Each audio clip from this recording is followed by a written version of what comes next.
Restons debout un instant alors que nous courbons la tête pour la prière.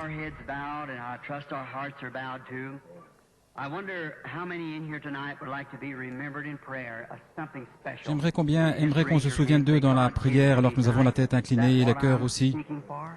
Voulez-vous simplement lever la main pour dire « Oh Dieu, donne-moi ce que je cherche ce soir, que le Seigneur vous bénisse. » Notre Père Céleste, comme nous approchons maintenant humblement de ce grand trône de la grâce, par la foi, nous avançons dans l'au-delà, où Dieu et les anges et les chérubins et toute l'armée céleste est rassemblée, car il a dit que même un moineau ne peut pas tomber par terre sans que le Père Céleste ne le sache. Combien plus il sait alors qu'ici des centaines de personnes ont la tête inclinée et t'invoquent pour des requêtes spéciales. Père, pose ton regard sur ce monde qui est dans le besoin ce soir, car nous sommes des gens nécessiteux. Et je te prie, ô Dieu, que parce que nous sommes rassemblés ici et que nous t'exprimons notre foi en un Dieu vivant qui répond à la prière, nous sommes sortis du monde, des incirconcis de cœur et d'oreille, sortis pour vivre une vie séparée et pour vivre en confessant notre foi en toi. Et ce soir, nous avons levé la main en disant, nous sommes dans le besoin. Cher Dieu, exauce chacune de leurs requêtes. Et Père, nous te prions aussi de nous visiter ce soir dans la parole. Nous venons ici pour être corrigés, pour comprendre, pour que nous sachions comment nous devons vivre en ce jour présent, à quoi nous attendre, quoi faire, car nous savons que la venue du Seigneur approche, d'après tous les signes que les prophètes ont prédits. Nous approchons du moment, Seigneur, où la délivrance complète sera donnée à tes enfants. Ô Dieu, que chacun de nous y soit, Père, qu'il n'y en ait pas un seul qui manque. C'est dans ce but que nous sommes ici, Seigneur. Nous t'aimons et nous essayons de nous préparer pour cette heure. Parle-nous, nous le demandons encore ce soir, et guéris les malades. Tous ceux qui sont malades et affligés dans la salle, nous te prions de les guérir, Seigneur. Et en particulier ceux qui ont des besoins spirituels. Nous te prions de sauver chaque âme perdue. Remplis chaque croyant du Saint-Esprit.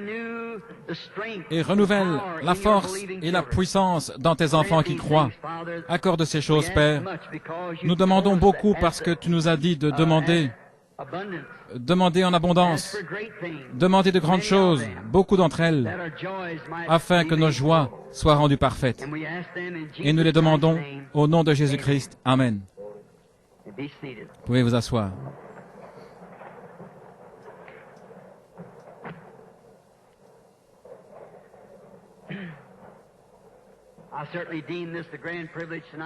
J'estime un grand privilège ce soir d'être de retour sur l'estrade de nouveau ici dans cette école secondaire pour faire face à ces braves gens qui se sont assemblés ici pour entendre l'Évangile. Je demande que la miséricorde de Dieu m'aide à vous dire la vérité, ce que je connais de la vérité. Il est encore capable de fermer la bouche d'un homme comme il pouvait fermer la gueule d'un lion. Et si jamais j'essayais de dire quelque chose qui soit faux et contraire à sa volonté, ma prière sincère est qu'il me ferme la bouche pour que je ne le dise pas. Car vraiment, je veux aller au ciel moi-même. Et jamais je ne serai là, et en tout cas, et plus de ça, je serai un faux leader, quelqu'un qui aurait fait quelque chose de faux. Si je le faisais, c'est que je ne saurais pas faire mieux. Que le Seigneur vous bénisse. Maintenant, demain matin, si c'est la volonté de Dieu, j'ai l'intention de parler sur ce sujet, mariage et divorce. Et nous espérons que vous viendrez apporter vos crayons et vos papiers. On ne prendra pas trop de temps, mais j'aimerais seulement, c'est le but premier pour lequel je suis revenu ici en Indiana, je vous l'avais promis, et j'essaierai demain matin. Si je ne le fais pas demain matin, je le ferai demain soir, mais je vais essayer demain matin, si le Seigneur le veut, de parler sur ce sujet. Les deux écoles de pensée, et que Dieu nous aide à savoir ce qui est la vérité, juste à savoir ce qui est la vérité pour que nous puissions marcher dans la vérité et dans la lumière. Vous savez, j'avais un vieil ami de couleur, il me disait, « Frère Billy, je ne veux pas d'ennui au fleuve. » Il disait, « Je veux avoir mon billet en main, et quand le coup de sifflet retentira, je ne veux pas avoir d'ennui là-bas. J'ai demandé au Seigneur il y a longtemps, s'il y a quelque chose qui ne va pas, que je le règle maintenant même. » Il disait, parce qu'il fera sombre et orageux ce matin où la barque partira pour l'autre côté. Il disait, je ne veux rien qui s'interpose, je veux m'occuper de tout ça maintenant, c'est pour ça qu'on est ici. Pour essayer de nous occuper de tout ce qui peut s'interposer pour qu'on puisse monter à bord en cette heure-là. Maintenant, je ne vais pas vous parler très longtemps ce soir parce qu'on a 2 réunions demain. Et ensuite, je partirai directement pour ailleurs, pour une d'autres réunions. Maintenant, dans le livre du Deutéronome, je voudrais lire au chapitre 16, les 3 premiers versets, Deutéronome 16, 1 à 3. Observe le mois d'Abib et célèbre la Pâque. L'Éternel ton Dieu, c'est dans le 4e mois d'Abib que l'Éternel ton Dieu t'a fait sortir d'Égypte pendant la nuit.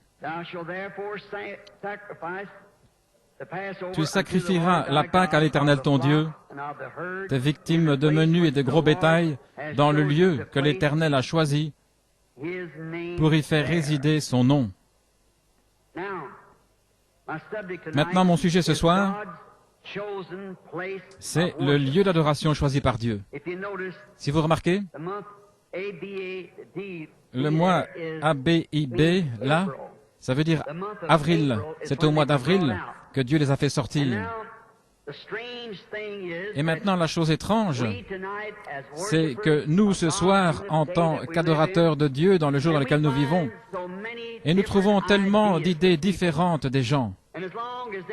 Et aussi longtemps qu'il y a des idées différentes sur une chose, qu'il y a plusieurs questions, il doit y avoir une seule vraie réponse à chaque question qui est posée. Si je posais la question, c'est quoi ça? Eh bien, il dirait, une chaire. À quoi ça sert? Vous voyez? Maintenant, là, quelqu'un pourrait dire, ce n'est pas une chaire, c'est une planche. Eh bien, c'est une planche, mais c'est quand même une chaire. Vous voyez, il faut qu'il y ait une vraie réponse à ça. Et si je pose une question sur quoi que ce soit, il doit y avoir une vraie réponse. Il peut y avoir quelque chose qui approche, mais il doit y avoir une réponse vraie, directe à chaque question.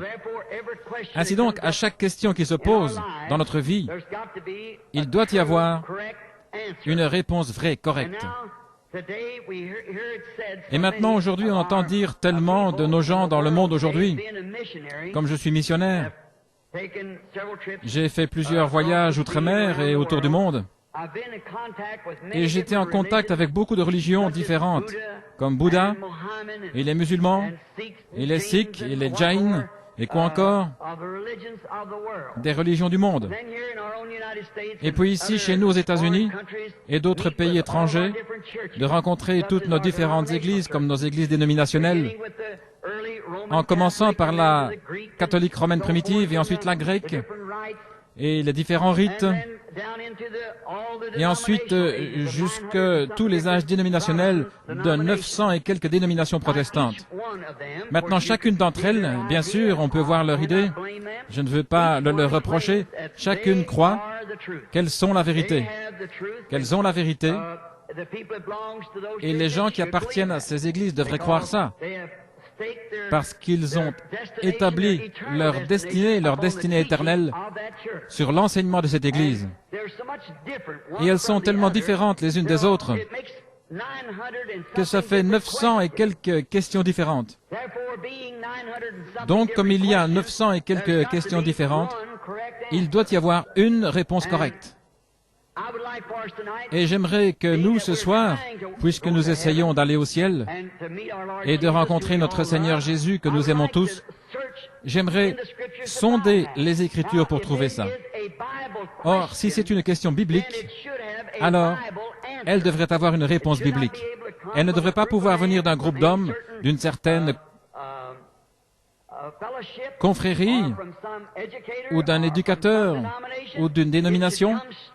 Elle devrait venir directement de l'Écriture, où se trouve le lieu de rencontre de Dieu, d'adoration. Et certainement, puisqu'il est Dieu, il doit y avoir un lieu de rencontre quelque part où il se rencontre. Maintenant, nous découvrons ici que dans le Deutéronome, au début, Moïse répète l'Écriture, les choses qu'il leur avait dites, comment il les avait fait sortir par un grand bras puissant de l'Égypte et les avait établis au début. Ils étaient appelés le peuple de Dieu jusqu'à ce qu'ils sortent d'Égypte, et ensuite ils étaient appelés l'Église de Dieu. En effet, une Église est un rassemblement, ou en réalité, l'Église veut dire les appeler hors d'eux, ceux qui ont été appelés à sortir, et ils sont sortis d'Égypte pour être l'Église.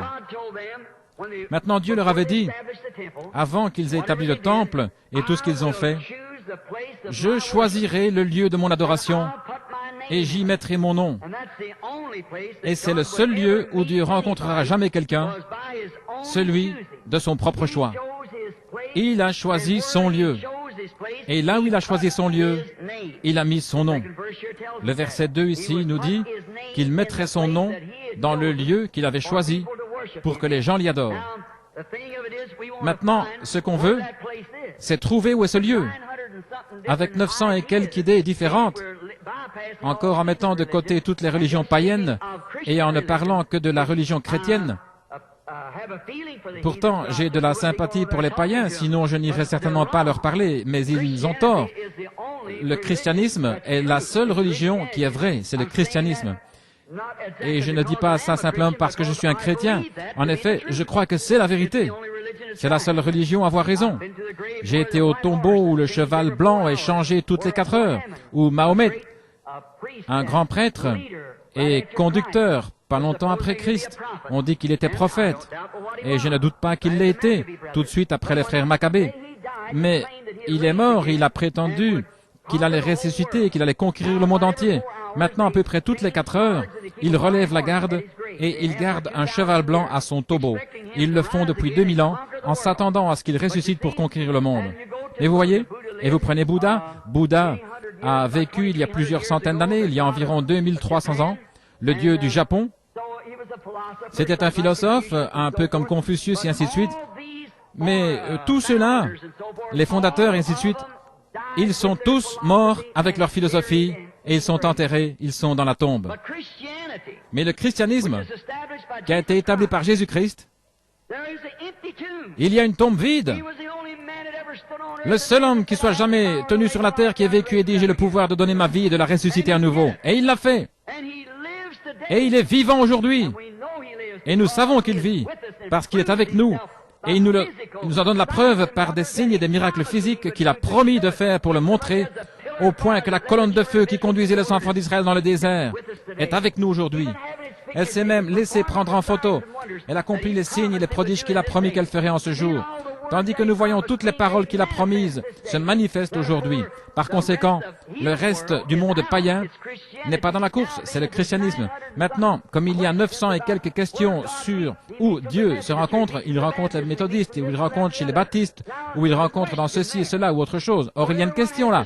Alors chacun doit rechercher son propre salut avec crainte et tremblement. Mais ce soir, je vais essayer de trouver et de prouver dans l'Écriture où est le lieu exact où les gens rencontrent Dieu et l'adorent. Et si c'est celui-là, alors c'est le seul lieu où il se rencontrera jamais. Maintenant, on a pris ce passage dans le Deutéronome, c'est un mot grec qui a un sens composé, où il veut dire 2 lois.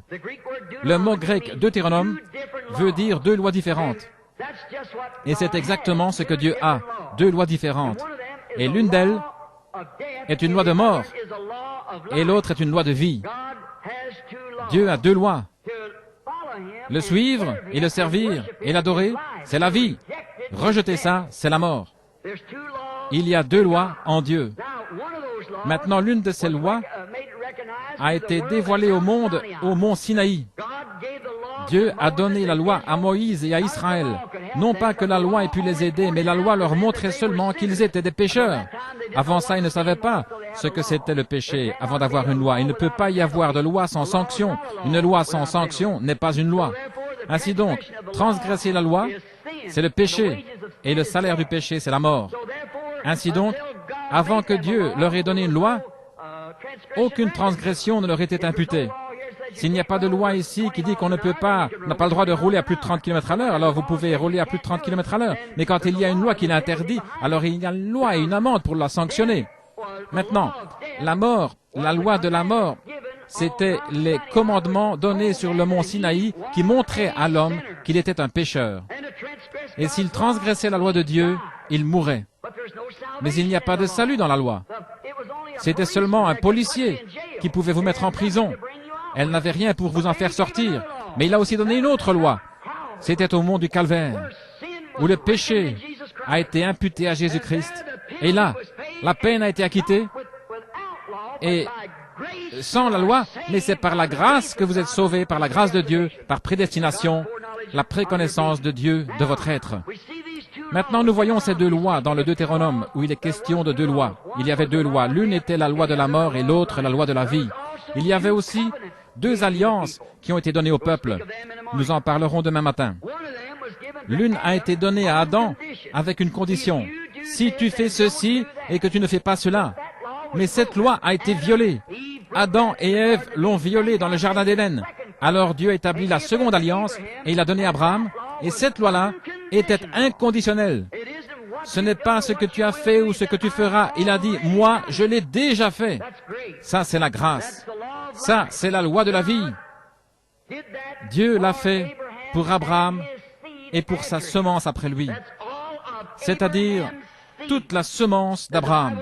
Comme la Bible le dit, tout Israël sera sauvé. Mais ça ne veut pas dire les Juifs, comme Paul disait, ceux qui sont Israël intérieurement ou Israël au dehors. Au dehors, comme on a parlé l'autre soir, c'était les enfants d'Isaac, par le sexe. Mais la loi de Dieu, c'était à travers Christ, qui était la semence royale d'Abraham, que par grâce, tout Israël est sauvé. C'est-à-dire tous ceux qui sont en Christ sont sauvés. Tous, la seconde alliance de Dieu. Mais toutes ces choses préfiguraient Christ. Maintenant, remarquez le verset 2. Le verset 2 ici dans Deutéronome 16. Adore dans le lieu que j'ai choisi. Maintenant, vous devez adorer Dieu, il a dit, dans le lieu que j'ai choisi. Pas celui que quelqu'un d'autre a choisi, mais celui que moi j'ai choisi. Or, si Dieu a choisi un endroit, alors il nous incombe de voir ce qu'il en a dit. Et où est-ce? Je veux le trouver, parce que vraiment, je veux l'adorer. Nous sommes tous ici ce soir pour l'adorer. Nous sommes assis ce soir des méthodistes, des baptistes, des catholiques, des témoins de Jéhovah, des chrétiens scientistes et tout, mais nous cherchons tous quelque chose. Nous voulons connaître la vérité. La Bible dit, vous connaîtrez la vérité, et la vérité vous affranchira. Vous ne pouvez pas savoir ce que vous faites. Vous ne savez pas comment le faire avant de savoir comment vous y prendre. Ou plutôt, vous ne savez pas quoi faire avant de savoir comment vous y prendre. Vous devez savoir ce que vous faites et comment le faire. Ceci nous montre que Dieu a un lieu de rencontre pour ses adorateurs, un endroit précis. C'est dans ce lieu-là seulement que Dieu rencontre ses adorateurs. Maintenant aussi, le lieu qu'il a choisi pour ses adorateurs, il a dit qu'il y mettrait son nom. Maintenant, parcourons l'Écriture pour trouver où est ce lieu. Certainement, si Dieu a dit qu'il mettrait son nom dans ce lieu où il a choisi de rencontrer les gens pour adorer avec eux, ou plutôt pour qu'ils l'y adorent, alors c'est quelque part dans la Bible, car c'était pour tous les âges. Et le grand Dieu qui ne change pas ne peut pas changer. L'homme change. Mais vous pouvez fonder votre vie sur n'importe quelle chose que Dieu a dite en tout temps. Parce que c'est la vérité. C'est la vérité. En effet, c'est la seule chose en laquelle je peux avoir confiance, c'est la Bible. En effet, la parole des hommes faillira, mais Dieu est suprême. Cette année, je devrais en savoir plus que je n'en savais l'année passée. Vous aussi, chaque jour, nous sommes limités. Donc nous avançons en connaissance. Mais Dieu est infini. Il est infini. Et comme il est infini, il ne peut pas avancer en connaissance. Il est parfait dès le départ.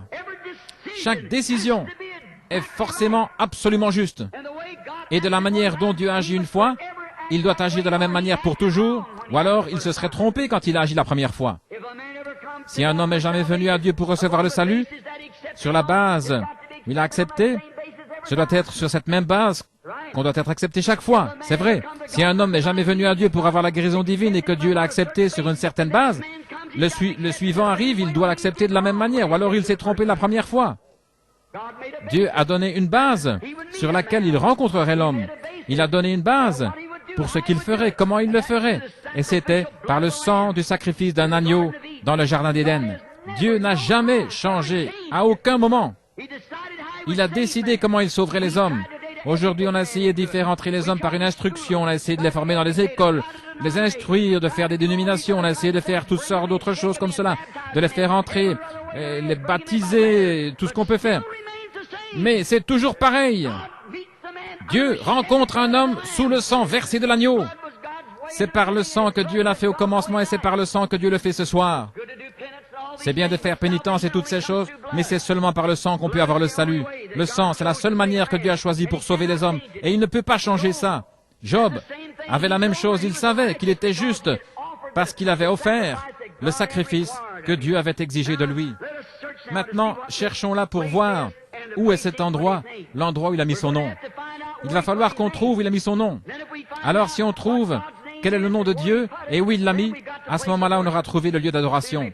Dès qu'on aura trouvé ça, toutes ces choses, bien sûr, c'était une ombre des choses à venir. Toute la loi préfigurait les choses à venir. Tout comme la lune est une ombre du soleil, elle sert en l'absence du soleil.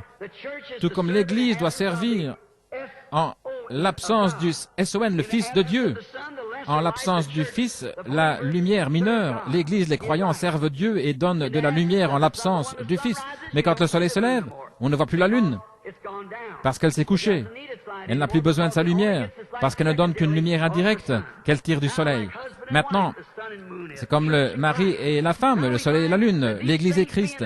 Et nous voyons que comme ces choses sont une ombre de Christ, tous les sacrifices, toutes les fêtes, tout ce qu'il y avait dans l'Ancien Testament préfigurait Christ. Tout comme l'ombre qui se projette sur le sol. Maintenant, voici, on va devoir trouver le bon lieu d'adoration. C'est de reprendre l'Ancien Testament ici où il a été donné et de voir ce que ces choses étaient. Maintenant, quand une ombre est projetée sur le sol, on peut dire si c'est un homme ou une femme, une bête ou quoi que ce soit, parce que ça projette une ombre sur le sol. Et quand cette ombre raccourcit, l'ombre c'est le négatif, il ne peut y avoir de négatif sans qu'il y ait un positif.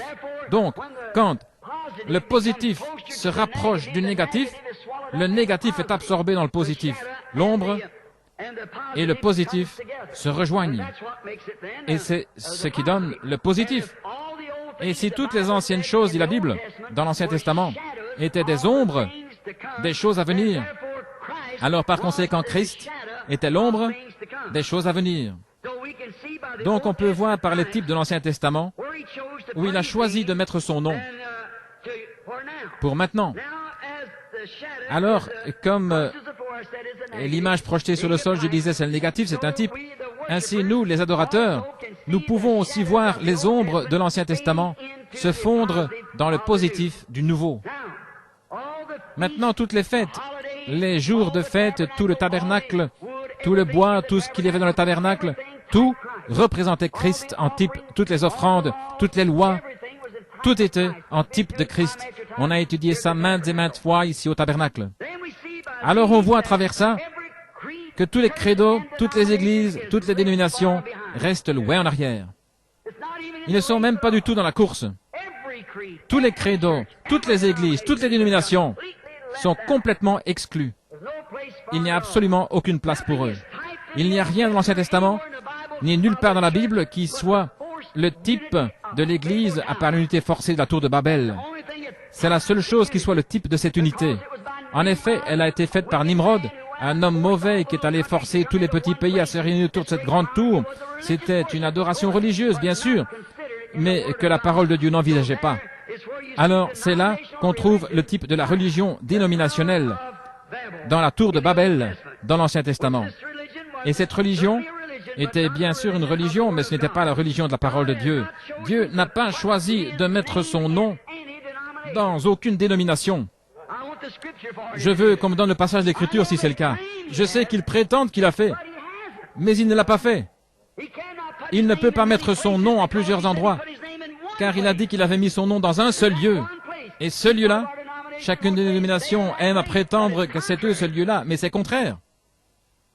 Mais où a-t-il mis son nom? Et quel est son nom, premièrement?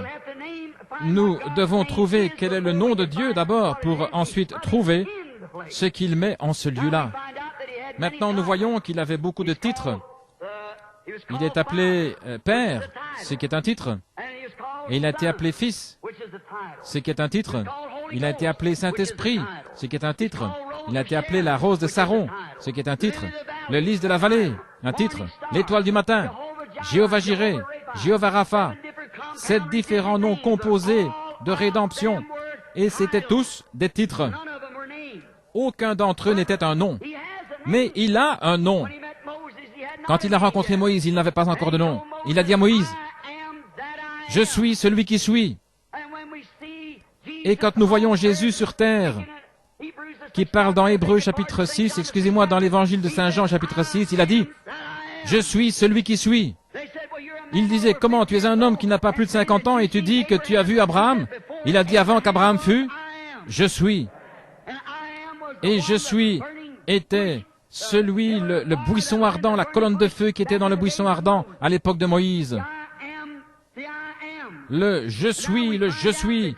Et là on voit que Jésus a dit aussi, je suis venu dans le nom de mon Père. Et vous ne m'avez point reçu. Donc, le nom du Père doit être Jésus. C'est vrai. Le nom du Père, c'est Jésus, parce que Jésus l'a dit, je porte le nom de mon Père. Je viens dans le nom de mon Père, et vous ne m'avez pas reçu. Donc son nom était Jésus. Et Gabriel l'appelait Jésus. Les prophètes l'ont appelé Jésus. Et il était absolument Jésus, avant sa naissance. Même le saint prophète lui a donné le nom d'Emmanuel, ce qui veut dire Dieu avec nous. Puis Dieu a été manifesté dans la chair, afin d'ôter le péché du monde. Et quand il l'a fait, il lui a été donné le nom de Jésus. Donc, le nom c'est Jésus. Et le nom a été placé dans un homme, pas une église, pas une dénomination, pas un credo, mais un homme. Il a choisi de faire résider son nom en Jésus-Christ. Maintenant, nous voyons qu'il devient alors le lieu de l'adoration de Dieu, où vous l'adorez. Depuis même avant qu'il soit né, il lui a été donné le nom de Jésus. C'était tellement important que ça a été donné à sa mère par l'ange Gabriel, qu'il lui serait donné le nom de Jésus, Fils de Dieu, ce qu'il était. Alors, nous l'avons là. C'est celui-là et pas un autre. C'est pour lui seul le lieu d'adoration choisi par Dieu. Le lieu de Dieu qu'il a choisi. Dieu a choisi de rencontrer l'homme. Ce n'était pas dans une église, pas dans une dénomination, pas dans un credo, mais en Christ. C'est là le seul endroit où Dieu vient à la rencontre d'un homme et où il peut adorer Dieu. C'est en Christ. C'est là le seul endroit. Peu importe que vous soyez méthodiste, baptiste, catholique, protestant, quoi que vous soyez, il n'y a qu'un seul endroit où vous pouvez adorer Dieu correctement, c'est en Christ.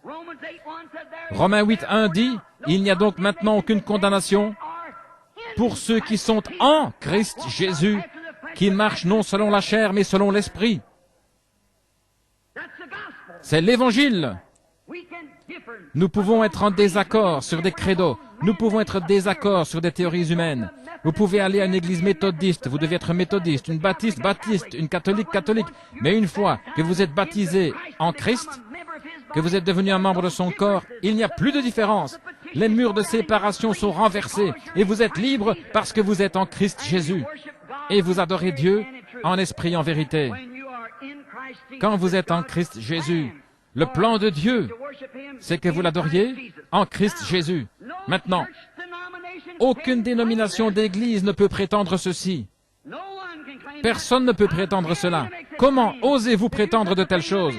Faire une telle chose serait d'un esprit antichrist, ce serait enlever à Christ. Lui retrancher quelque chose. Vous ne pouvez pas faire ça. Christ est le seul lieu où Dieu rencontre les adorateurs. Ils disent aujourd'hui, il y a des gens qui m'ont dit il n'y a pas longtemps, un homme appelé à Beaumont, Texas, il disait, Monsieur Branham, si votre nom n'est pas sur le registre de notre église, vous ne pouvez pas aller au ciel. Pouvez-vous imaginer ça? Ne croyez jamais une chose pareille. Ils pensent que vous devez appartenir à une certaine église, sinon vous ne pouvez pas aller au ciel. C'est faux. Croire ça, c'est antichrist. Je dirais ceci, si vous croyez un tel esprit, vous êtes perdu. C'est une bonne preuve que vous êtes perdu, parce que c'est enlevé de ce que Dieu a fait. Dieu n'a jamais mis son nom dans aucune église. Il l'a mis dans son Fils, Jésus-Christ, quand lui et son Fils sont devenus un. C'est l'authentique lieu d'adoration. Il n'y a pas d'autre fondement de poser, pas d'autre rocher. Sur Christ, le rocher solide, je me tiens. Tout autre sol est du sable mouvant. Les dénominations vont s'effondrer, tomber, les nations auront une fin, mais lui demeurera pour toujours. Pas d'autre lieu qu'un homme puisse trouver pour adorer Dieu, où Dieu lui répondra. Pas d'autre lieu qu'en Christ Jésus. C'est le seul lieu où Dieu ait choisi de mettre son nom, et c'est le seul lieu où il rencontre l'homme pour l'adoration. Vous êtes perdus à croire quoi que ce soit d'autre. Remarquez, les 7 fêtes juives étaient toutes célébrées dans le même lieu. Ils n'ont jamais célébré une fête ici pour les méthodistes, et une par ici pour les baptistes, une par là pour les presbytériens, une par ici pour les catholiques et une pour les protestants. Les 7 fêtes étaient toutes célébrées dans le même lieu. C'est un très beau type ici. On vient d'étudier les 7 âges de l'Église pour montrer que Dieu garde tous les 7 âges de l'Église dans la parole. Parce que chaque âge de l'Église a produit une partie de la parole. Et quand il la produisait, il voyait la lumière. Tout comme les premiers qui ont découvert qu'on devait baptiser au nom de Jésus. Qu'est-ce qu'ils ont fait? Ils en ont fait une dénomination et elle est morte aussitôt. Alors Dieu est tout de suite passé à quelqu'un d'autre. Il ne restera pas dans un de ses credos et de ses dogmes. Il n'a rien à faire avec ça. Il n'y a rien de perverti en Dieu. La parole de Dieu est sainte, non adultérée. Christ est le point central d'adoration de Dieu. Il est Dieu. Les 7 fêtes devaient toutes être célébrées dans ce même lieu. On ne pouvait pas célébrer la fête ailleurs. Mais ces 7 fêtes de l'année devaient être célébrées en un même lieu. C'est pourquoi les 7 âges de l'Église devaient venir d'un seul et même lieu. C'était Christ qui parlait dans tous les 7 âges de l'Église. C'est absolument vrai. Un type des 7 âges de l'Église. Mais ils en ont fait des dénominations. Maintenant, examinons un autre type pendant qu'on y est. C'est le type de la Pâque qui préfigurait Jésus. Ici, on remarque le sacrifice du sang par la mort. Le sacrifice du sang, c'était l'endroit qui préfigurait Christ. Est-ce qu'une dénomination aurait pu saigner? Est-ce que vous pouvez imaginer qu'une église saigne? Qu'une dénomination saigne? Bien sûr que non. Il fallait du sang, qu'une vie saigne. Et la vie, ici Jésus apparaît dans l'agneau. L'agneau était un type de Christ. Et il préfigurait Christ parce qu'il était l'agneau de Dieu présenté par Jean qui ôte le péché du monde. Nous voyons Jésus qui apparaît ici dans Exode chapitre 12. Remarquez, c'était le seul lieu que la mort ne pouvait pas frapper. Quand la mort était sur le point de frapper le pays, il devait y avoir un lieu précis. Tous ceux qui n'étaient pas là-dessous mouraient. Un seul lieu. Maintenant, ça ne voulait pas dire que c'était une seule maison, mais il y avait un seul lieu. C'est là où l'agneau était tué. Là où il y avait le sang de l'agneau, l'ange de la mort ne pouvait pas frapper. Parce que c'était le seul lieu où Dieu avait mis son nom. Et cet agneau a été nommé là-bas au début un agneau. Remarquez, c'était le seul endroit où il ne pouvait pas frapper. Et maintenant, c'est pareil aujourd'hui. Il n'y a qu'un seul endroit où la mort spirituelle ne peut pas frapper. C'est la parole. La mort ne peut pas frapper la parole parce que c'est la parole vivante de Dieu. Mais quand vous y mettez des credos, la parole se retire, elle se sépare comme l'eau se sépare de l'huile. On ne peut pas les mélanger. Donc vous voyez, quand le credo entre dans une dénomination, ils suivent tous le credo et la parole s'éteint et passe à quelqu'un d'autre. Et la fait continuer et augmenter, elle saisit le mouvement et alors qu'elle va de la justification à la sanctification, le baptême du Saint-Esprit, et en avant, elle sort dans le grain. Vous voyez le chemin que Dieu a suivi. Il fait avancer son nom jusqu'au bout de la même manière parce qu'il est la parole. Remarquez, elle ne peut pas mourir. La parole de vie ne peut pas mourir. Remarquez comme c'est parfait maintenant. Il n'était pas interdit à l'ange de la mort de frapper le grand peuple intellectuel de l'Égypte. Il ne lui était pas interdit de frapper ces terres sacrées, ces grands édifices, ces pharaons, ni les prêtres du pays. Il n'était pas interdit à l'ange de frapper là. Il pouvait frapper n'importe quel édifice, n'importe quel endroit, n'importe qui, mais il ne pouvait pas frapper là où il y avait l'agneau. La mort ne peut pas frapper là où se trouve ce lieu auquel Dieu a pourvu, et ça c'est dans l'agneau. Remarquez pas même, il ne lui était même pas interdit de frapper Israël, ou ses prêtres hébreux, n'importe laquelle de leur dénomination. Tous doivent être dans le lieu pourvu et choisi par Dieu, sinon la mort frappe. Ô Église, peu importe où vous êtes, à quoi vous appartenez, pour moi ça ne change rien. Mais il y a une chose que vous devez savoir. Vous devez être en Christ, sinon vous êtes mort. Vous ne pouvez pas vivre en dehors de lui. Votre Église peut être très bien comme édifice, votre confrérie peut être très bien humainement, mais quand vous reniez le corps, le sang, la parole de Jésus-Christ, Vous êtes mort dès l'instant où vous le faites. C'est le lieu d'adoration que Dieu a choisi. C'est là que se trouve son nom exactement. C'est là qu'il a choisi de mettre son nom. Pas dans une église, mais dans le Fils Jésus-Christ. Remarquez, il n'y avait pas de sécurité que dans l'endroit de son choix, dans son agneau et dans le nom de l'agneau. Remarquez, c'était un agneau mâle. Un lui, pas une elle. Pas une église, elle.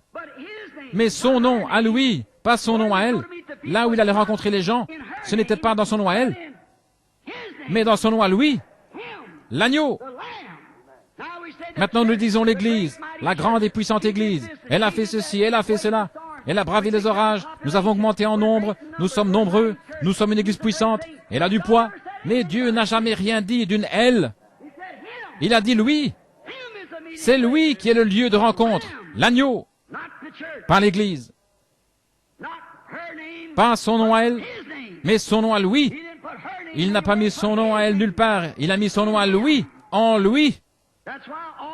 C'est pourquoi tout ce que nous devons faire en parole ou en acte, nous devons le faire au nom de Jésus-Christ. Si nous prions, nous devons prier au nom de Jésus. Si nous demandons quelque chose, nous devons le demander au nom de Jésus. Si nous marchons au nom de Jésus. Si nous parlons au nom de Jésus. Si nous baptisons, nous devons baptiser au nom de Jésus-Christ. Car tout ce que nous faisons en parole ou en acte, faites-le au nom de Jésus-Christ. Une fois, un homme discutait de ça avec moi, et il me disait, frère Branham, ma femme, il disait, elle, son nom est tel et tel, c'est un prédicateur, il est peut-être assis ici maintenant, et il disait, ma femme, elle porte mon nom. Je vais dire Jones parce que ce n'était pas Jones. Il disait, eh bien, elle n'est pas obligée de se lever chaque matin, de prendre le balai et de dire maintenant, je passe le balai au nom de Jones. Je fais la vaisselle au nom de Jones. Et je raccommode les habits au nom de Jones. Il disait, je crois qu'il n'y a pas besoin de citer de nom du tout. J'ai dit, je crois qu'il faut le faire. C'est vrai. Il a dit, eh bien, elle n'a pas besoin de dire tout ce qu'elle fait. C'est au nom de Jones dès le départ. Je dis, mais vous n'avez pas pu passer dans la rue, la prendre et lui dire, viens avec moi Jones. Il a fallu qu'elle devienne d'abord par une cérémonie de mariage, une Jones. Sinon, vous vivez dans l'adultère. Et si vous êtes baptisé dans n'importe quelle autre manière que dans le nom de Jésus-Christ, c'est un baptême adultère qui ne se trouve pas dans la Bible. Ensuite, tout ce que vous faites en parole ou en acte, faites-le au nom de Jésus. Après ça, ce que vous faites, mais vous devez d'abord prendre son nom. Il y a beaucoup de braves femmes dans cette salle ce soir. Des femmes honnêtes, respectables, mais il n'y a qu'une Madame William Branham. C'est elle qui rentre à la maison avec moi. C'est elle qui est ma femme. Il y a des braves gens dans le monde, de bonnes églises, mais il n'y a qu'une seule Madame Jésus-Christ. Et c'est elle qu'il vient chercher. C'est là que se trouve son nom. C'est là que se trouve son adoration. En elle et en elle seule. C'est vrai. Oh oui, monsieur. Nous voyons que c'est vrai. Maintenant, c'est pourquoi nous, tout ce que nous faisons à parole en acte, nous le faisons au nom de Jésus-Christ. Il n'y a sous le ciel aucun autre nom qui ait été donné pour le salut, en dehors du nom de Jésus-Christ. Dans Actes chapitre 2, il est dit, « Car sachez-le, il n'y a aucun autre nom qui ait été donné sous le ciel, par lequel un homme doit être sauvé, seulement dans le nom de Jésus-Christ. » Amen. J'espère que vous comprenez. Le nom de Jésus-Christ, le plus haut des cieux porte son nom. Toute la famille dans les cieux s'appelle Jésus, dit la Bible, et toute la famille sur terre s'appelle Jésus. Alors voilà le nom que Dieu a choisi et où il l'a mis. C'est son lieu d'adoration. C'est en Jésus-Christ. Maintenant nous savons qu'il en est ainsi. Pas d'autre lieu pour adorer qu'en lui. Il n'y a sous le ciel aucun autre nom qui ait été donné parmi les hommes par lequel ils doivent être sauvés. Son nom est le nom de rédemption de Dieu. Dieu porte le nom de Jéhovah Jireh, Jéhovah Rapha, Jéhovah Jireh. Le Seigneur pardonne tous tes péchés, Jéhovah Rapha. Le Seigneur guérit toutes tes maladies. Il en a beaucoup de titres, mais il a un seul nom de rédemption qui appartient à la race humaine, et c'est le nom de Jésus. Voilà son nom qu'il a choisi de mettre. Où est-ce qu'il l'a mis? Il l'a mis en Christ. Tous les autres noms d'église créés d'autres titres, c'est la mort de se confier en eux. Si vous confiez à l'église méthodiste pour vous emmener au ciel, vous êtes perdu. Si vous vous confiez aux pentecôtistes, à l'église pentecôtiste pour vous emmener au ciel, vous êtes perdu. et l'Église baptiste, luthérienne, presbytérienne, catholique ou n'importe quelle autre, si vous vous fiez à leur nom ou à leur titre, leur credo, vous êtes perdus. En effet, vous ne pouvez même pas adorer avant d'être d'abord entré dans le lieu d'adoration. Amen. C'est là le seul lieu où Dieu rencontre l'adorateur. C'est le lieu où il a choisi de mettre son nom. Tous les autres, si vous confiez en eux, vous mourrez. Une autre ombre de Jésus ici, j'ai noté ça, le passage de l'Écriture. Il est préfiguré ici. Il doit être sans défaut. L'endroit où il met son nom, cet agneau doit être sans défaut. Maintenant, à quelle dénomination ou système pouvez-vous attribuer ça? À quelle église? Catholique, protestante, juive, quelle qu'elle soit? À quel système, dénomination est-ce qu'on peut attribuer ça, être sans défaut? Tout ça, c'est rejeté, refusé. Mais il y a un lieu. Alléluia. Ce lieu, c'est en Jésus-Christ. Il n'y a aucun défaut en lui. Il n'y a aucune faille en lui. Vous ne pouvez pas attribuer ça. Tous ces gens qui essaient de le faire, de dire que leur Église est sans faute et tout ça, ils sont souillés, désobéissant à la parole. Ils aiment à moitié mort, laodicéen, un credo. Mais ce n'est pas la vérité. Mais jusqu'à Pilate lui-même, son ennemi, il a dit « Je ne peux trouver rien de coupable en lui ». Son propre ennemi a témoigné de ce qu'il n'y avait rien de coupable en lui. Vous ne pouvez épingler aucun péché sur lui. Il a dit aux prêtres de son temps, « Lequel d'entre vous peut m'accuser de péché? Qui peut me montrer que je suis un pécheur? Nommez-moi une seule église qui puisse dire qu'ils n'ont jamais rien fait de mal. Franchement, il n'y en a pas une seule. Presque qui n'ait commis des meurtres et fait tout ce qu'on peut trouver dans les faits divers, ou presque. Et pourtant, il continue à prétendre. Ce n'est pas le lieu de rencontre que de Dieu pour l'adoration, dans aucun credo ni aucune dénomination. Mes amis, je ne veux pas blesser vos sentiments, mais je suis responsable d'un message. Et ce message, c'est « Sortez de cette confusion !» Et si je vous demande de sortir, où est-ce que je vais vous amener? Est-ce que je vous amènerai au Branham Tabernacle? Il est tout aussi fautif que n'importe lequel des autres. Mais il y a un endroit où je peux vous amener, où vous êtes en sécurité, protégé de la mort. C'est en Jésus-Christ. C'est le lieu d'adoration de Dieu. Voilà le lieu que je vous présente ce soir. Là où Dieu a mis son nom, là où il a promis qu'il rencontrerait toute personne qui entrerait, qu'il adorerait avec elle et festoierait avec elle. C'est en Christ, pas dans une église, pas dans un tabernacle, mais en Christ. C'est lui le tabernacle de Dieu. C'est lui le lieu où Dieu est entré lui-même et en qui il a demeuré. Celui-ci est mon Fils bien-aimé en qui je me plais de demeurer. C'est là que Dieu a établi sa demeure, qu'il a apporté son nom et sur qui il a placé Jésus-Christ. Donc son nom a été mis dans un homme, son Fils Jésus-Christ, en qui il a établi sa demeure. Et dans ce tabernacle-là, alors que, en type, l'ancienne Jérusalem, les anciennes fêtes, l'ancien temple, c'était un type quand la fumée est entrée, le jour où l'arche est entrée de l'Alliance, et qu'elle s'est installée là, et la voix de Dieu s'est fait entendre de là. De même, la voix de Dieu s'est fait entendre en entrant dans le tabernacle Jésus-Christ. En effet, l'ancien, le naturel, était un type et une ombre du nouveau. Et quand il est entré en Christ, il a dit, « Celui-ci est mon Fils bien-aimé en qui je me plais de demeurer. Et je choisirai le lieu où je mettrai mon nom et où je rencontrerai l'homme et où j'adorerai. » Dieu a choisi le lieu. Pas dans une dénomination d'église, mais en Jésus-Christ. Oui, monsieur. Il doit aussi, comme je l'ai dit, être sans défaut. Aucune dénomination ne peut prétendre cela. Elles le font, elles sont antichrist. Maintenant, nous voyons ici, remarquez, son ombre encore. L'agneau doit être gardé. Ça se trouve dans Exode 12, si vous le notez. Exode 12, 3, 6. L'agneau doit être gardé pendant 4 jours pour être examiné, pour voir s'il est digne d'aller au sacrifice. Il doit être pris, examiné maintes et maintes fois pendant 4 jours pour voir s'il a un défaut, pour voir s'il a une maladie, pour voir si l'agneau a quelque chose qui ne va pas. Il doit être gardé pendant 4 jours. Maintenant, remarquez, il y a peut-être parmi vous qui pensaient que c'était un peu le 14. Mais souvenez-vous, il prenait l'agneau le 10e jour du mois, il le tuait le 14e jour du mois. Vous voyez? C'est-à-dire qu'il était gardé pendant 4 jours. Maintenant, Jésus, le nom de Dieu, l'agneau, est entré à Jérusalem et il n'en est ressorti qu'après sa mort, sa mise au tombeau et sa résurrection. Il a été gardé sous le regard des critiques pendant 4 jours et 4 nuits. Comme cet agneau était parfaitement typifié. gardé pendant 4 jours. C'est là que Pilate a dit, je ne peux rien trouver en lui de coupable. Une autre ombre de lui, aucun de ses os ne pouvait être brisé. Ce qui était parfaitement, quand il mettait à mort le sacrifice, il n'avait pas le droit de briser un os, sinon il était refusé. Et ils avaient déjà levé le marteau pour briser les os des jambes de Christ, quand ils ont dit, il est déjà mort, et ils lui ont percé le côté, et ils ont trouvé du sang et de l'eau. Remarquez encore une autre chose glorieuse ici. Je ne voudrais pas la laisser de côté, car il était représenté dans les offrandes. L'offrande de farine. Je me souviens qu'une fois, il y avait une école dans la Bible qu'on appelait l'école des prophètes. Et c'était toute une école. Et on voit qu'un jour, Élie est allé là-bas à cette école, et ils l'ont prié de partir. Il disait, quand tu es là, c'est trop exigeant. Alors il voulait qu'il s'en aille. Et ils sont sortis pour aller lui chercher à dîner.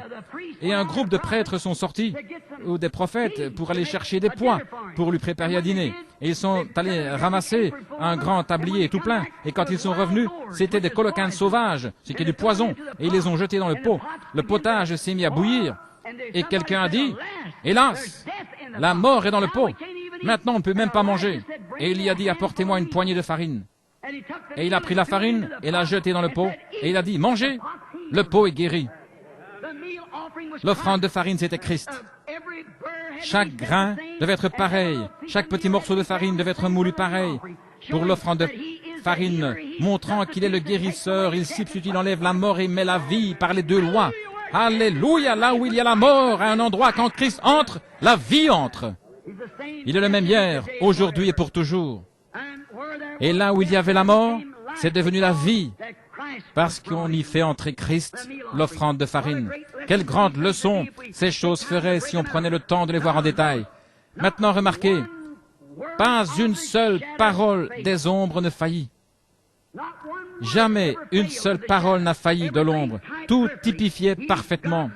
Il est le lieu d'adoration que Dieu a choisi et le nom de Dieu lui est donné.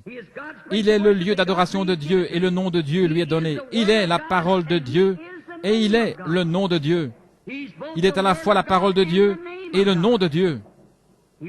Il était la parole faite chair.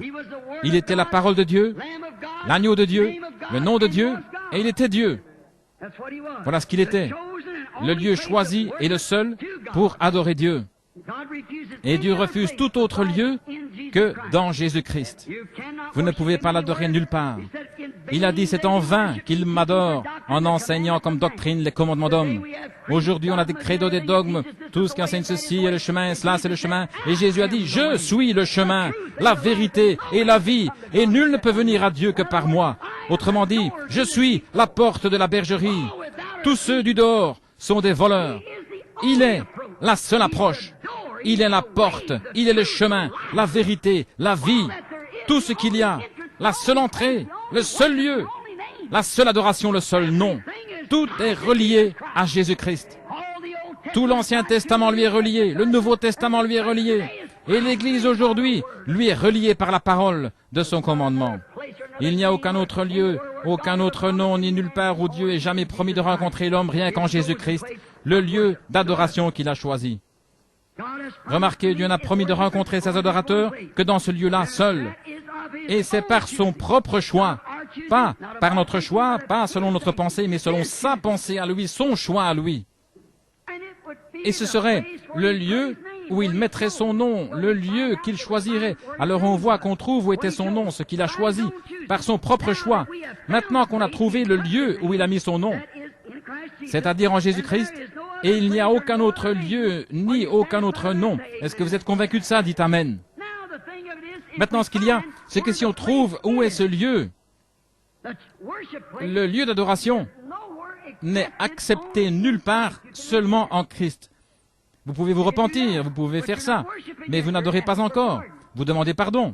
Pierre a dit le jour de la Pentecôte, quand ils les ont tous vus en train de parler en langue et qu'ils se produisaient de grands prodiges et des miracles, ils se sont mis à rire. L'Église l'a fait en disant, ces hommes sont pleins de vin doux. Ils se comportent comme des gens ivres. Marie, la Vierge et tous, ils étaient ensemble. Ils étaient sans vin. Ils titubaient comme des hommes ivres. Et ils parlaient en langue et faisaient ces choses bizarres. Ils disaient, ces hommes sont pleins de vin doux. Mais Pierre s'est levé et il a dit, hommes frères, ces hommes ne sont pas pleins de vin doux, car ce n'est que la 3e heure du jour. Mais c'est ici ce qui a été dit par le prophète Joël. Il arrivera dans les derniers jours, dit Dieu, je répandrai mon esprit sur toute chair. Vos fils et vos filles prophétiseront. Sur mes servantes et ma servante, je répandrai de mon esprit. Je ferai paraître des prodiges en haut dans les cieux et sur la terre du feu, des colonnes de feu, des vapeurs de fumée. Il arrivera, avant que le jour grand et terrible du Seigneur arrive, que quiconque invoquera le nom du Seigneur sera sauvé. Quand ils entendirent ceci, ils eurent le cœur vivement touché, et ils dirent, « Hommes frères, que pouvons-nous faire ?» Pierre dit, « Repentez-vous chacun de vous, et soyez baptisés au nom de Jésus-Christ pour le pardon de vos péchés, et vous recevrez le don du Saint-Esprit. Car la promesse est pour toutes les générations futures. » Maintenant, on trouve ça. Maintenant, nous voulons voir comment entrer en lui. Comment est-ce qu'on entre dans ce lieu d'adoration? 1 Corinthiens 12 règle la question.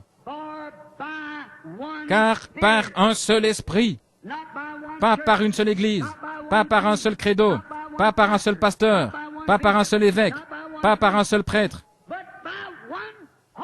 mais par un seul Saint-Esprit, nous sommes tous baptisés dans un seul corps, qui est le corps de Jésus-Christ, et sujet à tous les dons qui se trouvent dans ce corps. Oui, monsieur. Pas par une adhésion, pas en récitant des credos, en se faisant gonfler, en se laissant tomber, en serrant la main, rien d'autre. Mais c'est par naissance que nous sommes baptisés dans le corps de Jésus-Christ. Amen. Par un seul Saint-Esprit, nous sommes tous baptisés dans un seul corps. Et qu'est-ce que ce corps? Au commencement était la parole, et la parole était avec Dieu, et la parole était Dieu, et la parole a été faite chair, et elle habitait parmi nous. Comment pouvons-nous être dans ce corps et en nier une seule parole ou la placer quelque part ailleurs, même pas dans le corps? Comment pourrions-nous faire cela? Le lieu choisi par Dieu, remarquez. Et quand vous êtes vraiment baptisé en lui, la véritable évidence, c'est que vous le croyez, lui, la parole. Comment pouvez-vous être une partie de lui et ensuite le renier? Comment est-ce que je peux nier que ma main, c'est ma main? Si je fais ça, il y a quelque chose qui ne tourne pas rond chez moi, mentalement. Comment puis-je? S'il y a quelque chose qui ne tourne pas rond chez moi mentalement, parce que je nie que c'est ma main, alors je nie que c'est mon pied. Il y a quelque chose qui ne tourne pas rond spirituellement chez le croyant, qui nie toute parole que Dieu a jamais dite et promise. Il y a quelque chose qui ne tourne pas rond spirituellement chez ce prétendu croyant. Vous ne pouvez pas nier une seule lettre de lui, parce que vous êtes devenu une partie. Vous êtes une partie de lui, parce que vous êtes baptisé en lui. Par le Saint-Esprit, vous a fait entrer dans le corps de Jésus-Christ. Comme c'est beau, Dieu avait un certain lieu où il rencontrait Abraham. Et c'est là qu'Abraham adorait, tout le long du Testament. Et sa parole promise sera interprétée en vous par lui. Est-ce que vous avez saisi ça? La parole qu'il a promis d'accomplir dans le jour où vous vivez, vous serez une épître écrite de Dieu, lue de tous les hommes. Non pas ce que vous prétendez, mais ce que Dieu fait à travers vous parlera plus fort que tout ce que vous pourriez prétendre. Dieu a dit, voici les signes qui accompagneront ceux qui auront cru. Ça parle à travers vous. Il a parlé de cet âge-ci, de ce qu'il y aurait maintenant. Les croyants de cet âge-ci doivent croire ceci, ce qu'il a promis aujourd'hui. Tout comme ils devaient entrer dans l'arche pour être sauvés, sortir d'Égypte pour être sauvés, ils doivent entrer en Christ pour être sauvés maintenant, entrer dans le message parole, qu'il est le même hier, aujourd'hui et pour toujours. Comment y entrez-vous? Par le baptême. Le baptême de quoi? D'eau? Par le Saint-Esprit. Un seul esprit. Nous sommes tous baptisés dans ce seul corps. Et sa parole promise, il ne va pas. Vous n'aurez pas à l'interpréter. C'est lui qui l'interprétera à travers vous. Ce que vous faites, ce qu'il a promis de faire, l'Église qui le suit sera tellement semblable à lui que les gens sauront. Regardez Pierre et Jean. Quand on les a questionnés au sujet de ce qu'il avait guéri un homme à la porte appelé Label, ils ont dit qu'ils ont vu les sacrificateurs là, ils ont vu que c'était des hommes du peuple sans instruction, mais ils ont reconnu qu'ils avaient été avec Jésus. Pourquoi? Ils faisaient les choses qu'il avait faites. Il devait s'occuper des affaires du Père. Et aujourd'hui, ça doit être pareil. Maintenant, souvenez-vous, il est le même, hier, aujourd'hui et pour toujours. Car Dieu vous rencontre en lui, le seul lieu qu'il y ait. Car c'est là qu'il a choisi de mettre son nom. En Jésus. Jésus est le nom de Dieu. Souvenez-vous, Père, Fils, Saint-Esprit, ce sont des titres du nom Jésus-Christ. Quand Matthieu a dit, allez, faites de toutes les nations des disciples, les baptisant au nom du Père, du Fils et du Saint-Esprit, comme on l'a mal interprété aujourd'hui en disant au nom du Père, au nom du Fils, au nom du Saint-Esprit, ce n'est même pas écrit. C'est au nom, au singulier, du Père, Fils, Saint-Esprit. Père n'est pas un nom, Fils n'est pas un nom, Saint-Esprit n'est pas un nom. C'est un titre. 10 jours plus tard, Pierre s'est levé et il a dit, « Repentez-vous chacun de vous et soyez baptisés au nom de Jésus-Christ. » Alors est-ce qu'il faisait ce qu'il lui avait dit de ne pas faire? Il a fait ce qu'il lui avait dit de faire. Le nom du Père, Fils et Saint-Esprit, c'est le Seigneur Jésus-Christ. Chaque personne dans le Nouveau Testament a été baptisée au nom du Seigneur Jésus-Christ. Pas une seule personne dans la Bible n'a jamais été baptisée dans les titres de Père, Fils, Saint-Esprit. Ça n'est pas apparu avant le credo de Nicée, à Nicée, Rome. C'était un ordre de l'Église catholique qui se trouvait, c'est confirmé dans le catéchisme. Je l'ai trouvé. C'est vrai. Les réalités de notre foi et ainsi de suite. Que c'est absolument un credo catholique romain. Ils vous diront que ce n'est pas dans la Bible, mais ils disent qu'ils ont le pouvoir de changer ces mots-là s'ils le veulent à cause du pape. Je ne suis pas d'accord. Jésus-Christ est le même hier, aujourd'hui et pour toujours. Et quiconque retranchera un mot de cette Bible, a dit Jésus, ou y ajoutera un mot, sa part sera retranchée du livre de vie. Un seul mot, pas une phrase ou un paragraphe, mais un mot. Quiconque retranchera un mot.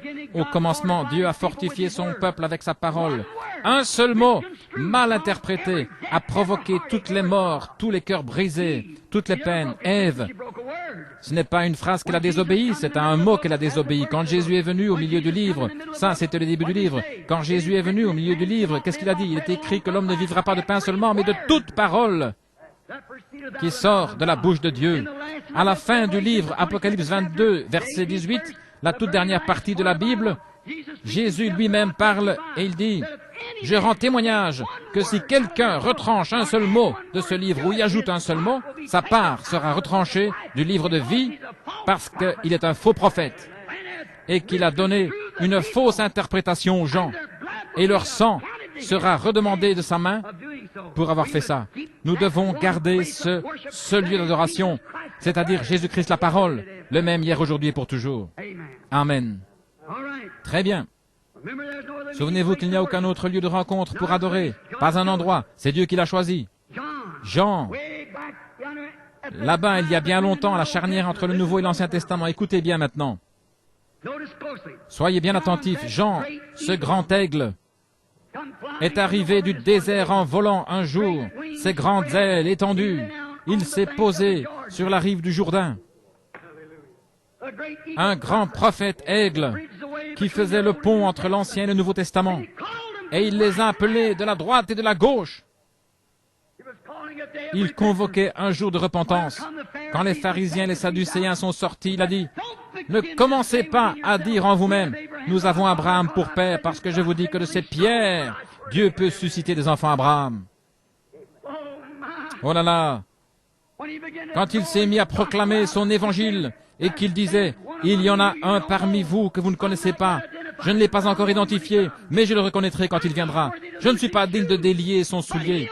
Mais il vous baptisera du Saint-Esprit et de feu. Et il a son vent à la main. Il nettoiera complètement son air. Et il brûlera la paille dans un feu qui ne s'éteint point. » Ce grand aigle de l'Évangile était là. Et il croissait ses grandes menaces.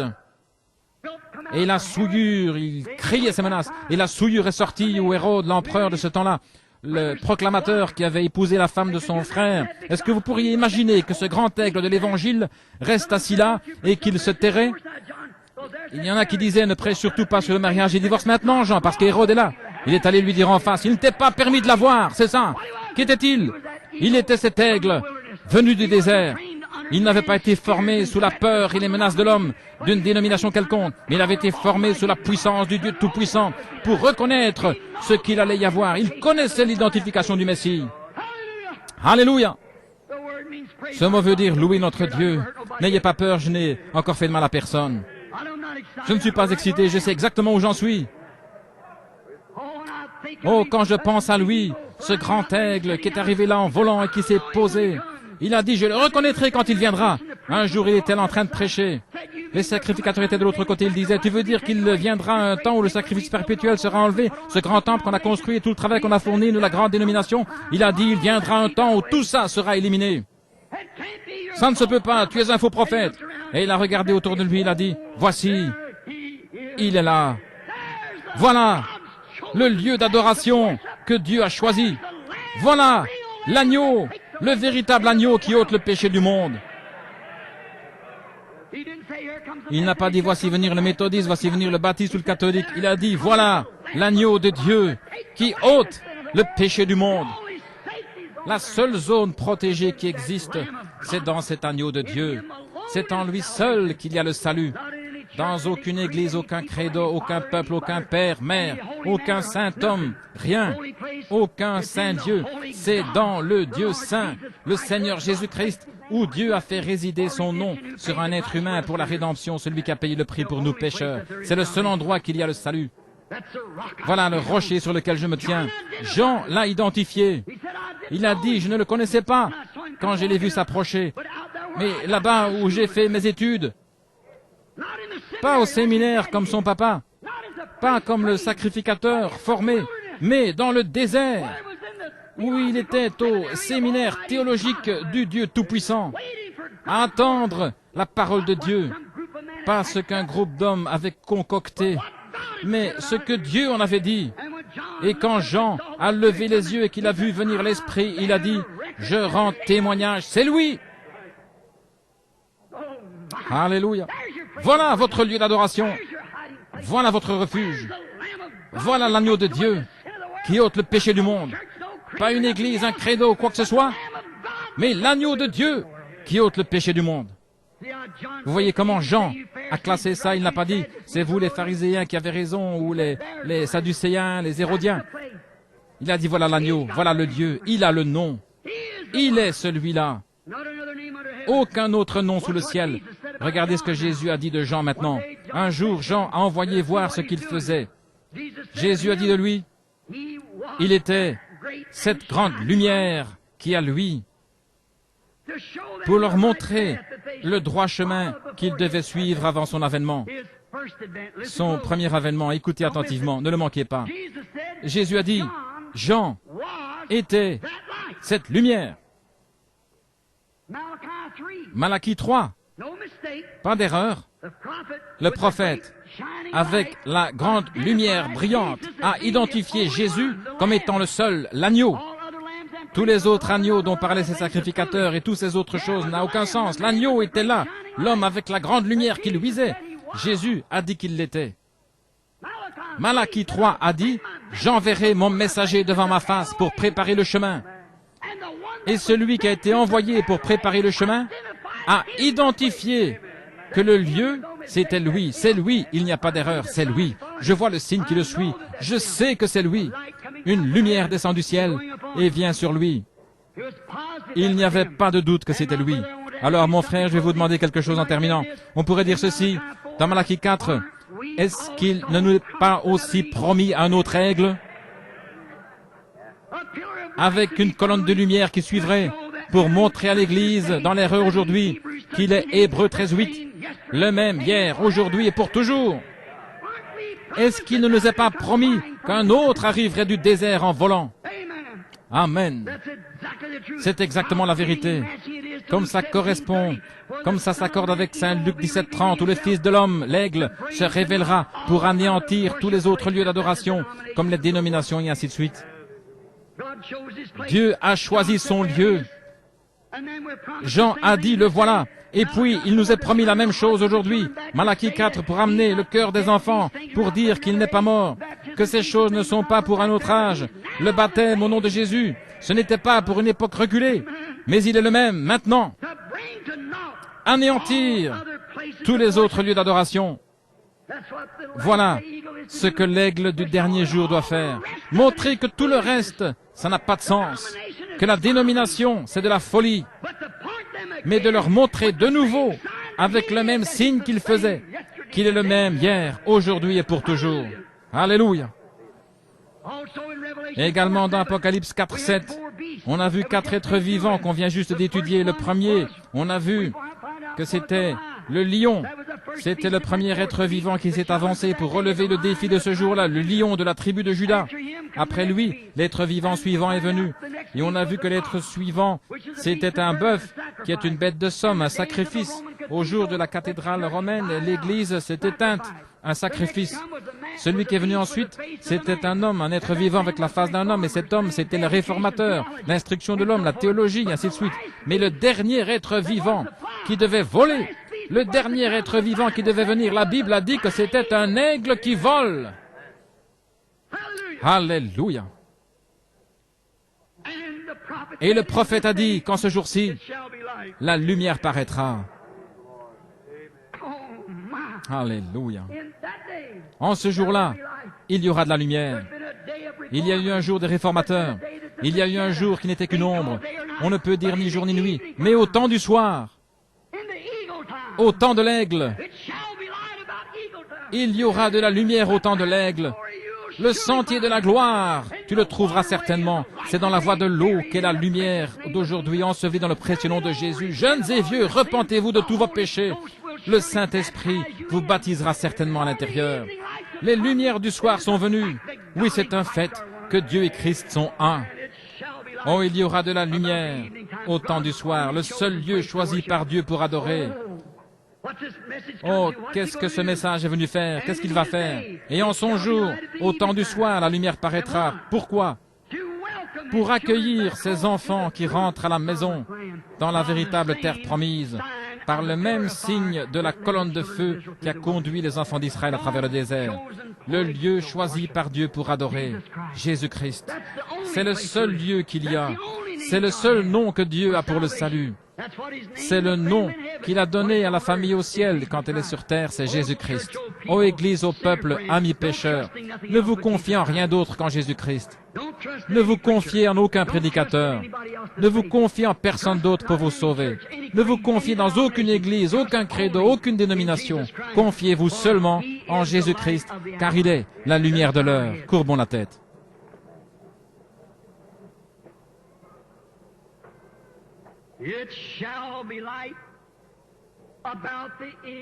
Il y aura de la lumière au temps du soir. Le sentier de la gloire, tu le trouveras certainement. C'est dans la voie de l'eau qu'est la lumière aujourd'hui, ensevelie dans le précieux nom de Jésus. Jeunes et vieux, repentez-vous de tous vos péchés. Le Saint-Esprit entrera certainement.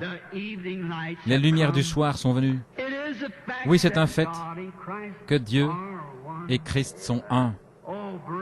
Oh, frères, sœurs, si vous n'êtes pas encore repentis, si vous n'avez pas encore été baptisés au nom de Jésus-Christ, voulez-vous prendre ce départ ce soir? Voulez-vous donner à Dieu l'occasion de vous accueillir dans le lieu où vous pouvez l'adorer? Souvenez-vous, hors de là, il n'y a aucun endroit où Dieu a promis de vous rencontrer et d'accueillir votre adoration. Vous dites, frère Branham, j'adore en toute sincérité.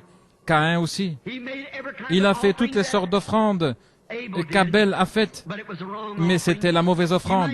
Vous pouvez bien aller à l'église et payer vos dîmes et vous acquitter de votre devoir comme un chrétien doit le faire, avec tout autant de sincérité que n'importe quel homme ou femme. Voilà maintenant une trentaine d'années que je suis ici autour de cette ville à crier le même message. Je me fais vieux.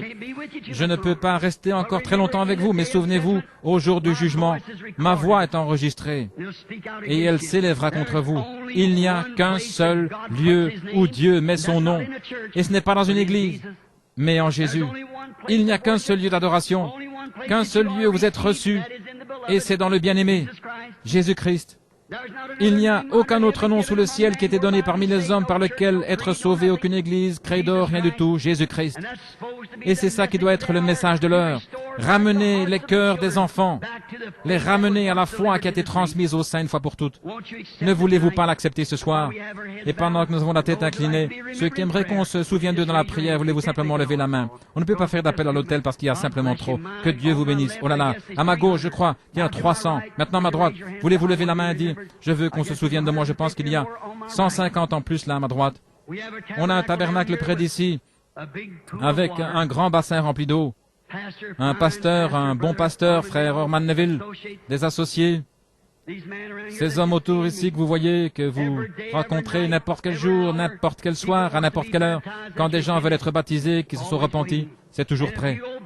Et si vous obéissez à ce commandement, vous êtes sûr, par une promesse de Dieu, si vous êtes sincère dans votre cœur, de recevoir le baptême du Saint-Esprit. Il n'y a qu'un seul lieu d'adoration, et ça, ce n'est pas dans le tabernacle, c'est en Christ. Comment est-ce qu'on entre en lui? Par un seul esprit. Nous sommes tous baptisés dans ce seul corps. Prions. Cher Dieu, alors que ces mains se sont levées, elles ont montré ce qu'il y avait derrière cette main dans le cœur, une conviction de ce qu'ils sont sûrs qu'ils ont besoin de ton aide. Je prie pour chacun d'eux, Père, et je vais citer ta parole. Tu as dit, « Celui qui écoute ma parole et qui croit à celui qui m'a envoyé a la vie éternelle et ne viendra point au jugement, mais il est passé de la mort à la vie. » Père, après avoir quitté la ville pendant seulement quelques semaines, et en revenant, j'ai demandé, « Et celui-ci » Eh bien, ils sont partis. Et qu'en est-il? Ils sont partis. Cher Dieu, un par un, nous sommes appelés. Un par un, nous devons relever le défi de traverser la vallée de l'ombre de la mort. Et nous devons tous passer par là en tant que mortels. Mais ce soir, tu nous as proposé ta demande, que si nous croyons en lui et que nous nous faisons baptiser en son nom, tu nous feras entrer. Et alors dans ce corps, le corps de Christ, pas dans l'Église, mais dans le corps de Christ, ce corps a déjà été jugé. Il n'aura pas à passer par le jugement. Dieu a déversé sa colère sur ce corps. Et ce corps est exempt, libre du péché. Et en étant en lui, ça nous rend libres du péché par l'expiation de celui qui est mort pour nous. Et là, nous avons communion les uns avec les autres, alors que le sang de Jésus-Christ, le Fils de Dieu, nous garde purs de tout péché, de toute souillure. Père Dieu, je te prie de faire entrer chacun d'eux dans ton royaume. Accorde-le, ô Dieu, qu'il n'y en ait pas un seul perdu, qu'il n'y en ait pas un seul garçon, fille, homme ou femme. Seigneur, il y a des gens de ma propre famille qui sont assis ici ce soir et qui ne sont pas sous ce sang. Combien je me rappelle clairement les mots de mon papa. Et je prie, cher Dieu, qu'aucun d'entre eux ne soit perdu. Accorde-le, Seigneur. Je crois en toi maintenant, avec tout ce qu'il y a en moi pour croire.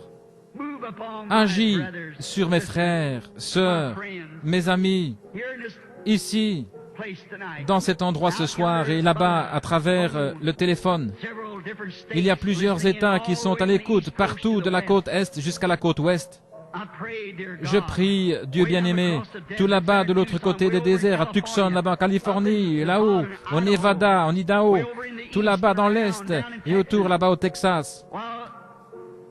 Alors que cette invitation est lancée, il y a des gens assis dans des petites églises, des stations-service, des maisons, en train d'écouter. Oh Dieu, que cet homme ou cette femme perdue, ce garçon, cette fille, qu'il vienne à toi en cette heure même, accorde-le, maintenant même. Nous le demandons au nom de Jésus, qu'il trouve ce lieu de sécurité pendant qu'il est temps.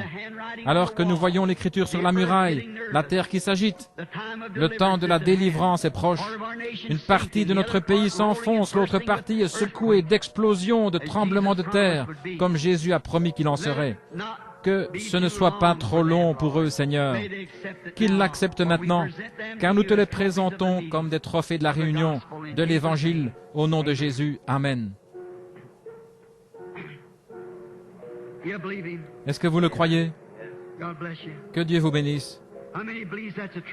Tous ceux qui croient que c'est la vérité à ma gauche, levez la main. Tous ceux qui le croient à ma droite, levez la main. Que Dieu vous bénisse. D'après ce que je peux voir, c'est tout le monde. C'est la vérité, les amis. Dieu sait que c'est vrai. Maintenant, quand vous êtes en lui, et parce que vous êtes en lui, vous avez accès à tout ce pourquoi il est mort. Et pourquoi est-il mort? Il fut blessé pour nos transgressions, brisé pour notre iniquité. Le châtiment qui nous donne la paix est tombé sur lui, et c'est par ses meurtrissures que nous avons été guéris. Croyez-vous cela? Croyez-vous en son expiation pour la guérison maintenant? Est-ce qu'il y a des malades parmi nous? Qu'ils lèvent la main, à droite ou à gauche. Des grandes masses de maladies, je ne peux pas former la ligne. Vous voyez, impossible de monter sur l'estrade, il n'y a aucun moyen de le faire. Ils font des réunions de prière là-bas, aux autres endroits pour les malades, dans les églises et tout, au tabernacle. Je vais vous demander quelque chose. Combien y a-t-il de croyants? Levez la main. Très bien, je vais vous citer la parole qui est Christ.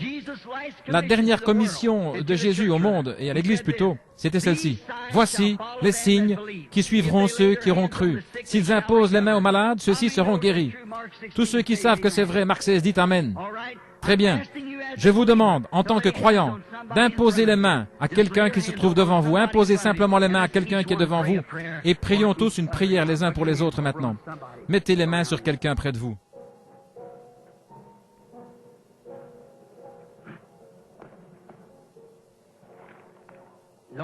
Seigneur, il y a une boîte de mouchoirs ici devant moi, des petits morceaux d'étoffe, une brave maman étendue quelque part en train de mourir, un bébé à l'article de la mort, des malades partout.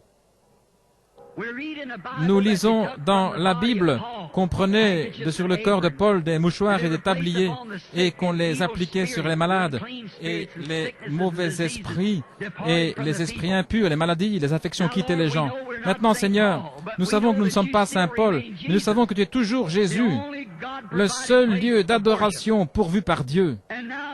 Et maintenant, aujourd'hui, ces personnes ont confessé avoir la même foi, qu'ils croient la même chose que ces gens-là. Certainement, tu as préparé le moyen pour eux. Et je pose mes mains sur ces mouchoirs en demandant que les maladies et les afflictions quittent le corps des personnes sur qui ils vont être appliqués au nom de Jésus-Christ. Maintenant, il nous est enseigné que quand Israël sortait de l'Égypte, comme il devait le faire, sur le chemin du devoir, qu'ils étaient en chemin vers la terre promise, la mer Rouge leur a barré le chemin. Et Dieu a abaissé les regards à travers la colonne de feu, et la mer a pris peur. Elle s'est retirée. Elle a laissé Israël traverser vers la terre promise. Oh Dieu, abaisse les regards à travers le sang de Jésus ce soir, et que la maladie se retire, et que Satan soit chassé, et que les gens traversent vers cette promesse de bonne santé et de force. Comme Dieu a dit par-dessus toute chose, je souhaite que tu prospères en bonne santé. Maintenant, alors que tu vois là, Seigneur Jésus, les mains de ces personnes imposées les uns sur les autres, elles symbolisent leur foi. En ce que tu as dit, ces signes suivront ceux qui auront cru. Ils prient à leur manière à eux, les uns pour les autres. Leurs voisins prient pour eux. Maintenant, Seigneur, ce défi a été relevé. Satan, le grand bluffeur, n'a aucun droit de retenir un enfant de Dieu. Il est un être vaincu. Jésus-Christ, le seul lieu d'adoration, le seul vrai nom, l'a vaincu au calvaire. Et nous invoquons son sang maintenant même, par lequel il a vaincu toute maladie, toute affection. Et je conjure Satan de quitter cet auditoire. Au nom de Jésus-Christ, sors de ces gens et qu'ils soient libérés. Tous ceux qui acceptent leur guérison sur la base de la parole écrite, rendez-en témoignage en vous levant et en disant, j'accepte maintenant ma guérison au nom de Jésus-Christ. Levez-vous. Gloire à Dieu. Voilà. Regardez par ici des infirmes et tout qui se lèvent. Gloire à Dieu. C'est ça. Croyez simplement. Il est ici. Comme c'est merveilleux.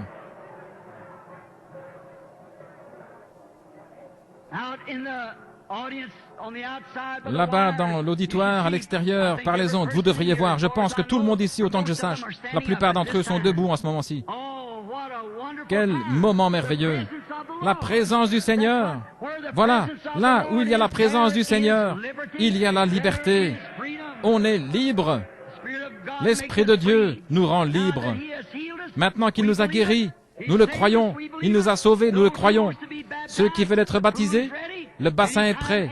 À n'importe quel moment, à n'importe quelle heure où vous venez venir, il y aura quelqu'un pour s'en occuper. Et maintenant, je pense qu'avant de terminer, on devrait chanter un bon vieux cantique de l'Église. Je l'aime, parce qu'il m'a aimé le premier.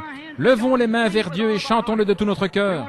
Nous aimerions vous retrouver ici demain à 9h30 dans le même bâtiment pour le sujet de mariage et divorce. Très bien, chantons-le ensemble.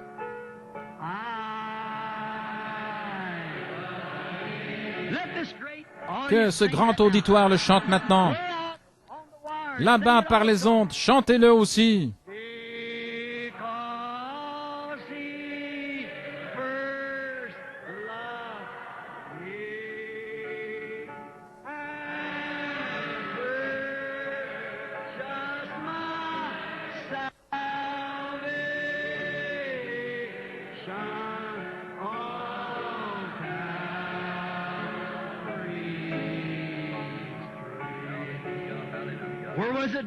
Où est-ce que ça a été fait? Sur le bois du calvaire.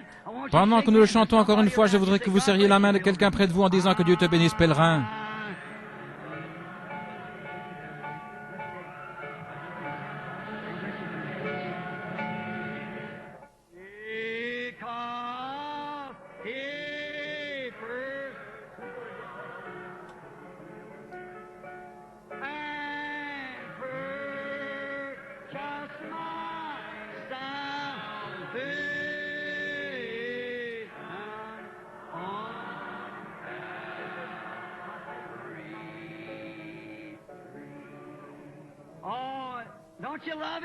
Oh, vous l'aimez, n'est-ce pas?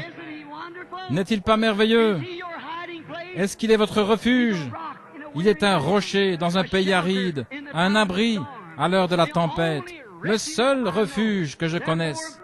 C'est pourquoi ma foi regarde à toi, toi, agneau du calvaire, sauveur divin. Écoute ma prière, enlève toute ma culpabilité, que je sois dès ce jour entièrement à toi. Levons les mains en le chantant.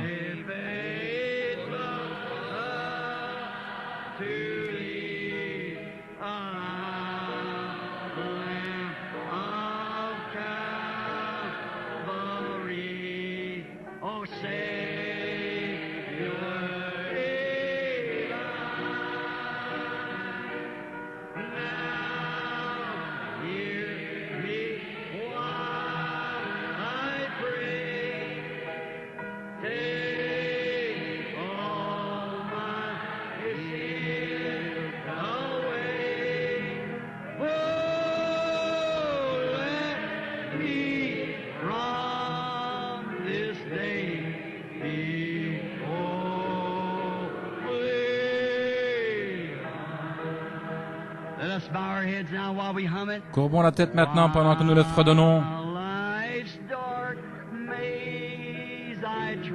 Et dans le labyrinthe sombre de la vie,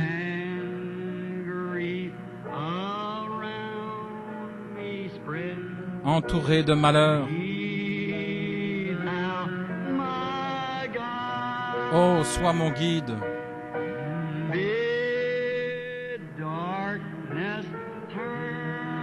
Ordonne que ces ténèbres se changent en lumière.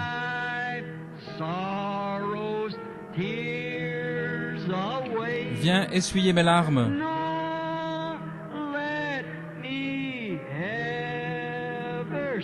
Que jamais loin de toi, je ne m'égare. Pendant que vous avez la tête inclinée, notre bien-aimé pasteur, frère Roman Neville, terminera la réunion.